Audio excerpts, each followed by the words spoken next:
Hello student, आपका मेरी बनाई के चैनल में स्वागत है। आज हम 3.3 का थर्ड क्वेश्चन करने जा रहे हैं, जो कि चैप्टर डेटा हैंडलिंग से लिया गया है। क्वेश्चन है, the number of children in 6 different classes are given below, represent the data on the bar graph. तो हिंदी में है, 6 विभिन्न कक्षाओं के विद्यार्थियों की संख्या नीचे दी गई है। इन आंकड़ों को एक दंड आलेख द्वारा निरूपित करो। ठीक है, तो हमें ये आंकड़ा दिया गया है और हमने इसका दंड आलेख बनाना है, जिसको कि बार ग्राफ भी कहते हैं। तो एक तरफ दिया है कक्षा, दूसरी तरफ दिया है विद्यार्थी। तो 5वीं क्लास में कितने विद्यार्थी हैं? 135, छठी में 120, 7वीं में 95, 8th में 100, 9th में 90 एंड 10th में 80। तो हमारे पास जो है इस तरह से विद्यार्थियों की संख्या और क्लासेस दी हैं। पहला पार्ट बोला गया है, आप किस प्रकार की स्केल चुनोगे, how would you choose a scale. दूसरा है, किस कक्षा में विद्यार्थियों की संख्या अधिकतम है और किस कक्षा में न्यूनतम है, ये हमने बतानी है। और सी पार्ट है, कक्षा 6 के विद्यार्थियों की संख्या का कक्षा 8 के विद्यार्थियों की संख्या से अनुपात ज्ञात करो। You have to find out the ratio between student of class 6th and student of class 8th। तो सबसे पहले आइए हम बार ग्राफ बनाते हैं, दंड आलेख। तो दंड आलेख बनाने के लिए सबसे पहले हमने क्या करना है, एक लाइन खींचनी है नीचे की तरफ, जैसे ये खींच दी गई है, जिसको कि एक्स एक्सिस कहते हैं, इसको कहते हैं बाई एक्सिस। यहाँ आपने क्या करना है, जो कक्षा दी है वो हमने इस तरफ ले लेनी है और दूसरी तरफ दिया है विद्यार्थियों की संख्या, तो हमने वो बाई एक्सिस की तरफ ले लेनी है। अब चेक करना है कि सबसे छोटा नंबर क्या है और सबसे बड़ा क्या है। तो सबसे छोटा है 80 और सबसे बड़ा है 135। तो हमने गैप लेना है, तो कैसे करेंगे, देखिए विद्यार्थियों से यहाँ से 0 लेते हैं सेंटर पॉइंट ओरिजिन ओ के ऊपर, फिर हमने 10 का गैप ले सकते हैं। तो आप स्टार्ट कर सकते हैं 50 से भी, 70 से भी। तो मैंने 70 से स्टार्ट किया, किसी भी नंबर से कर सकते हैं, ठीक है। फिर ध्यान रखना है कि गैप बराबर होना चाहिए, जैसे कि 10 का गैप ले लिया तो 70 के बाद 80, फिर 90, 5 का भी ले सकते हैं, 20 का भी, 50 का भी, 100 का, आपकी अपनी इच्छा है। पर आपने चेक कर लेना है कि लोएस्ट नंबर से लेकर हाईएस्ट नंबर सभी इस लाइन में आने चाहिए।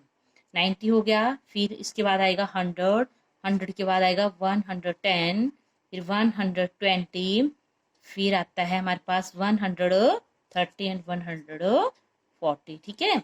फिर यहाँ आपने देखना है क्लासेस, ये 5th क्लास के लिए है, फिर यहाँ पर हमारा 6th क्लास आ जाएगी, फिर ये 7th क्लास के लिए, ये 8th के लिए मान लिया, या ये 9th के लिए ले लेते हैं, और इस तरह से यहाँ जैसे 10th के लिए, ठीक है। अब हमने क्या करना है, बार ग्राफ बनाना है। तो सबसे पहले 5th क्लास में 135 हैं, 5th क्लास ये है, और 135 कहाँ, जैसे हुए 130 है, 135 हुए यहाँ पर। आपने क्या करना है, सीधी लाइन खींच लेनी है जहाँ आपको 135 दिखाई दे रहा था, ठीक है। तो ये किया हमने यहाँ से 135 तक, ठीक है। तो ये मैंने बराबर तभी लगाया था क्योंकि हमने बनाना है बार ग्राफ, तो एक इस तरह से एक लाइन लगाते हैं, ठीक है ना, ऐसे। अब ये हो गया 5th क्लास के लिए। 6th क्लास में है 120, तो हमने 120 देखने हैं कि कहाँ जैसे हैं और ग्राफ में उनको निरूपित करना है। तो 120 हुए हमारे ये, तो इसके सामने की जो लाइन है सीधा पॉइंट ये जैसा है, ठीक है। आप ग्राफ में भी कर सकते हैं और सीधा कॉपी के ऊपर भी कर सकते हैं, ऐसे। ये देखो सीधी लाइन पर आपने 6th क्लास देखा, ये था 6th क्लास, और 120 जहाँ तक हमने पॉइंट लाया था उसके सामने तक ये देखिए लाइन, देखो ये, और इस तरह से हमने इसको जोड़ दिया, ठीक है। हाँ जी, अब चल पड़ते हैं 7th में है 95, तो 95 कहाँ हुए, ये है 95 इस यहाँ से ऊपर होंगे, तो इसके सामने से आपने ये देखो यहाँ जैसे आ गया 95, तो ये 7th क्लास के लिए देखो सीधी लाइन आप 2 खींच दीजिए, बराबर बराबर की होनी चाहिए, तभी तो मैंने पहले पॉइंट लगा दिए थे 1.5 मीटर, 1 मीटर का बराबर।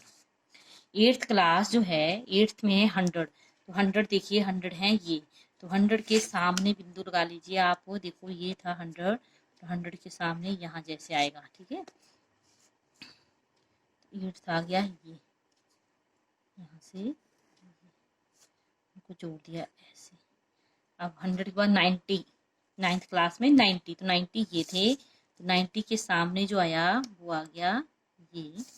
हमने क्या करना है, इसको इसके साथ ऐसे जोड़ देना है। फिर 10th क्लास में है 80, तो 80 ये लाइन थी, ये 80 है, इसके सामने यहाँ जैसे आएगा, ठीक है। तो इस तरह से ये बार ग्राफ बन गया, ठीक है।